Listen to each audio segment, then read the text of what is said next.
तो वो कौन कौन से नेता हैं जो ये आरोप लगा रहे हैं? इसमें सबसे पहले तो कैश फॉर क्वेरी कांड में इस वक्त जो आरोपी हैं महुआ मोइत्रा, उन्होंने भी बाकायदा स्क्रीनशॉट किया है, ट्वीट उन्होंने किया है, उन्होंने आरोप लगाया। समाजवादी पार्टी के प्रमुख अखिलेश यादव भी इसमें अर्पित हैं। बिल्कुल, और भी कई नाम हैं, क्योंकि राहुल गांधी ने बाकायदा इसको लेकर प्रेस कॉन्फ्रेंस भी किया। इसमें शशि थरूर का नाम किया। उन्होंने कहा कि कांग्रेस के बहुत सारे ऐसे नेता हैं, उनका नाम है। इंडिया गठबंधन के बहुत सारे नेता, जैसे प्रियंका चतुर्वेदी ले लीजिए, पवन खेड़ा ले लीजिए कांग्रेस के, तो कांग्रेस के सुप्रिया श्रीनेत, इन तमाम लोगों के नाम है इसमें। सही जी, बिल्कुल। हम मुंबई अर्पिता जी और राजीव लिए चलते हैं। हमारे टेक एडिटर आयुष एलावादी इस समय हमारे साथ सीधे मुंबई से जुड़ चुके हैं। आयुष, हमें समझाइए, अभी तक ये होता था आयुष कि एप्पल का जो फोन है वो रिकॉर्ड नहीं हो सकता, वो हैक नहीं हो सकता, वो सबसे सुरक्षित फोन है।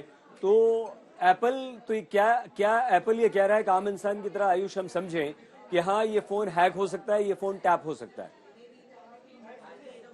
सही जी, एप्पल की स्टेटमेंट तो बड़ी ही लिमिटेड वर्डिंग है। उसमें एक सीधी सी क्लैरिफिकेशन है। शायद ये जो अभी प्रेस कॉन्फ्रेंस हुई है उसके बाद ये क्लैरिफिकेशन आई है। उन्होंने बस इतना ही बोला है कि ये जो थ्रेट नोटिफिकेशन है, इसको कोई भी particular specific state sponsored attacker को ये उसकी जिम्मेदारी नहीं दे सकते, या वो उसके कोई भी एट्रीब्यूशन नहीं दे सकते। उन्होंने इतना जरूर बोला है कि ये जो थ्रेट इंटेलिजेंस सिग्नल्स हैं, ये अक्सर इम्परफेक्ट होते हैं और इनकम्प्लीट होते हैं, और ये कभी कभी फॉल्स अलार्म भी हो सकते हैं। तो उन्होंने इतना ही बोला है, उससे ज्यादा उन्होंने विस्तार में नहीं बताया हमें कि क्या हुआ है। पर इन्होंने इतना तो, एक और चीज आपको बता दूं सही जी, कि ऐसे जो थ्रेट नोटिफिकेशंस हैं, ये 150 कंट्रीज में लोगों को पहले गए हैं, तो इट्स नॉट कंप्लीटली अनप्रेसिडेंटेड।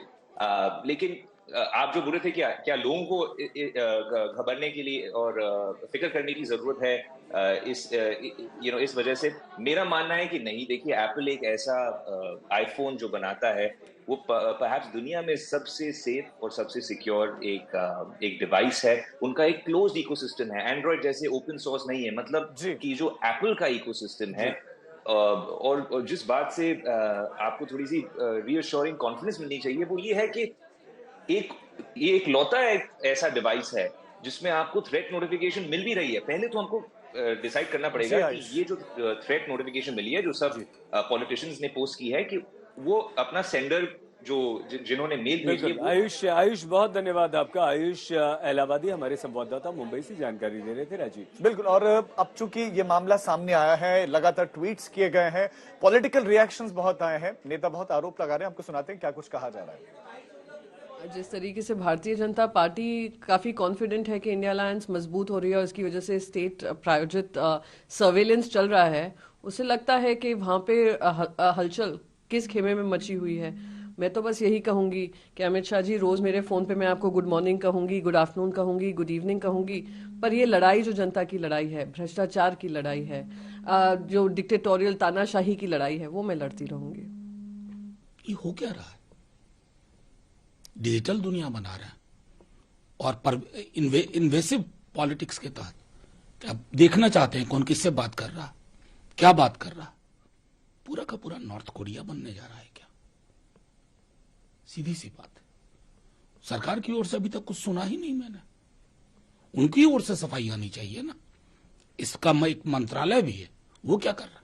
कि ये आरोप केंद्र सरकार पे कुछ साल पहले भी लगा था कि बाहर के देश से एक मैलवेयर सरकार ने खरीदा है और उसके जरिए अपोजिशन लीडर्स की और बड़े बड़े अफसरों की, यहाँ तक कि जजेस की जासूसी केंद्र सरकार करा रही है। इस आरोप के विषय में कोई सीधा जवाब केंद्र सरकार ने संसद में नहीं दिया और अभी आरोप दोबारा लगाया जा रहा है। केंद्र सरकार जो हर नेता को जेल में डालना चाह रही है, उनके लिए कोई बहुत बड़ी बात नहीं है कि वो लोग अपोजिशन के नेताओं की जासूसी करा रहे हों। देखिए, वो जो भी कहेंगे, लेकिन अब सच्चाई तो ये है कि महुआ मोइत्रा जी ने पूरा संसदीय व्यवस्था को ही हैक करा दिया दुबई से। तो जो संवैधानिक व्यवस्था ही हैक करा सकती हैं, अब उनका हैकरों से कितना संबंध है, ये तो जांच से पता चले।